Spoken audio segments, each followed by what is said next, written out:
మొత్తానికి మా జిల్లాలో వరి కోతలైతే కంప్లీట్ అయిపోయాయి. మంచిగా ఎండుగడ్డి మల్చింగ్ వేయడానికి తీసుకొచ్చాము.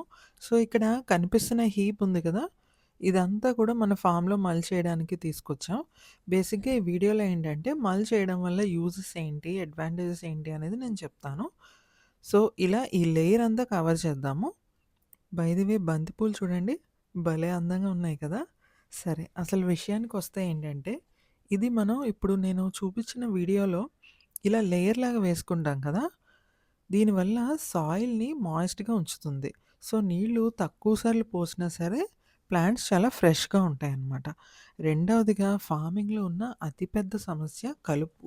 సో, దీన్ని కూడా మనం చాలా బాగా కంట్రోల్ చేయొచ్చు.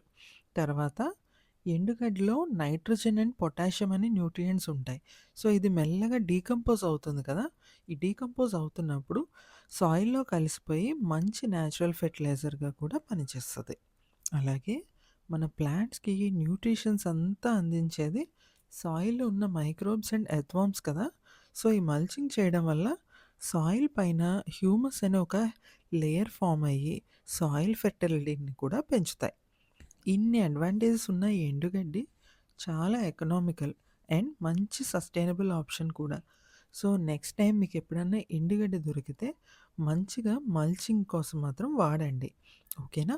అండ్ ఇలాంటి ఇన్ఫర్మేటివ్ వీడియోస్ కోసం మన ఛానల్‌ని సబ్స్క్రైబ్ చేసుకోండి. బాయ్.